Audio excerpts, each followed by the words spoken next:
Hey, Miss Thornton, how are you doing today? Doing okay. How about you? Good, thanks. And thanks for taking the time to meet with me. I know you're busy doing lesson plans and grading, but I just wanted to meet with you about Mary Fran. I know you had some concerns about her, so I thought we could touch base and see what we can do. Sure, that's fine. I hope you don't mind if I'm kind of grading while we're talking. It's okay, we'll make it work. Okay. All right, so just to start, could you describe maybe the behavior that's been concerning you? Oh gosh. Well, I'm really concerned about the amount of calling out that's going on.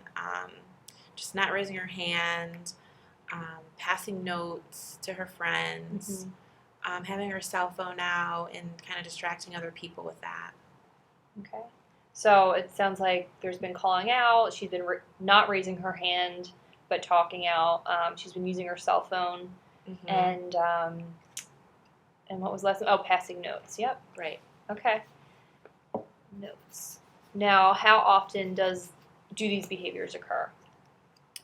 Easily every 3 to 5 minutes. Every 3 to 5 minutes. Yeah, if there's a 10-minute span, I've had to redirect her a few times.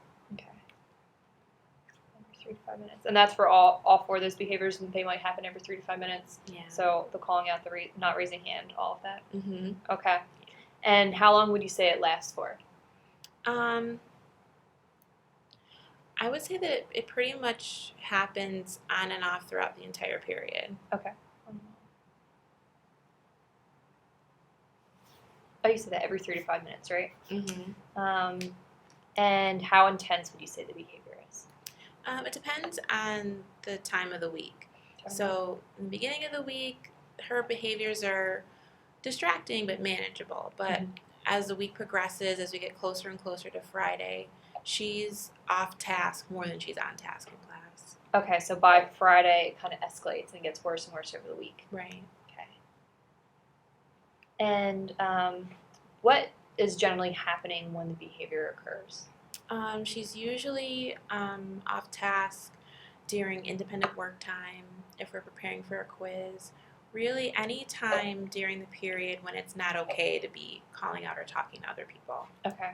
So independent work time is a big one that you've noticed, but it can really be any time when they're supposed to be doing work and. Right. I mean, it could be if I'm just writing on the board and they're supposed to be taking notes. Okay. I'll turn around and notice that she's talking to someone nearby. Got it. I can see that being really disruptive. So when is the behavior most likely to occur? Have you noticed, like, within any part, like, time of the day or? Certainly during, like, the beginning of the period when there's a do now on the board.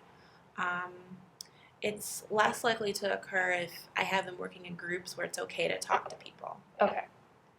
So least likely when there's group projects. Got it. And is there a certain, with whom does the behavior occur most or least? It's most likely to occur with peers. With peers. Okay. She has 2 or 3 people in the classroom who she strongly prefers attention from, but it seems like she's pretty open to attention from any of her peers. Yeah. Okay. And can you mind tell me who those peers are that she? Definitely Nicole, and I've often found her interacting a lot with Jenna lately. Okay. Nicole and Jenna. And what kind of sets off the behavior? Have you noticed anything that kind of? Really just periods of quiet. Periods of quiet. Periods of independent work time, structure, but without consistent redirecting or prompting. Got it. And how can you tell the behavior is about to start? Well, for an example, if I put the do now on the board and I say, you have 5 minutes to work on these problems, almost immediately I see her starting to get antsy in her seat, kind of looking around. Then it might turn into her whispering to people nearby, and if she doesn't get attention that way, then it kind of gets louder. So anything to get their attention, then it maybe note passing. Okay, so what I hear you saying is it'll start off small, like she's kind of antsy in her seat, and then it starts with whispering, and then it kind of escalates into talking louder and louder, and then doing other actions. Right. Like note passing. Exactly. Okay.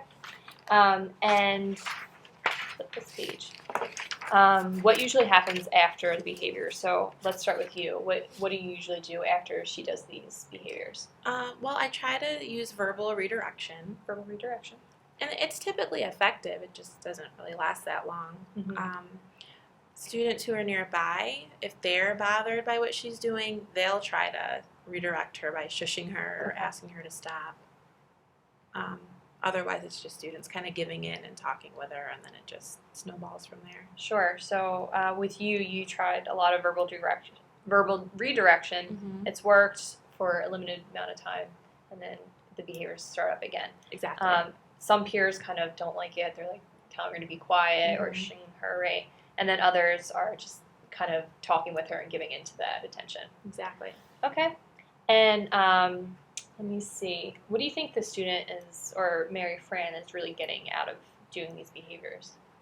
I would honestly just say attention. Attention. Mm-hmm. She generally does well on her work when she puts forth effort, so I don't think it's a lack of ability or an insecurity in that area. I really just think that she enjoys talking with her friends. Okay. So it's not that she's having difficulty in class or in any one subject. It kind of happens throughout the day. Doesn't matter what's going on.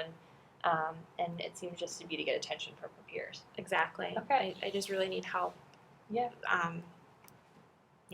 In that area, getting her to seek attention at the right times in the right ways. Sure. Yeah, and I was thinking I have some ideas about what maybe we can do, but I do believe that it is probably attention-based. So what I would like to do is kind of come in to the class and observe for myself, just so I can get my own feel for what's going on. And then maybe we can start to do kind of like a behavior intervention plan and try to tackle these behaviors. Sounds great. Yeah. But is that homework for me? Yeah, it is. I'm sorry. I know you have a lot to do already, but it's pretty quick and it's simple. So let me just explain it. Okay. It's a motivation assessment scale. So really it's going to ask you questions about the behaviors that she's doing and kind of seeing what maybe her motivation behind it is. Obviously, motivation assessment scale. And then it's just on a 0 to 6. So 0 being never and 6 is always. Okay. So I'll have you fill this out and then we'll meet again in your classroom and we'll start the observations. Sounds fair enough. Great. Thank you. Thanks, Dr. Jenna.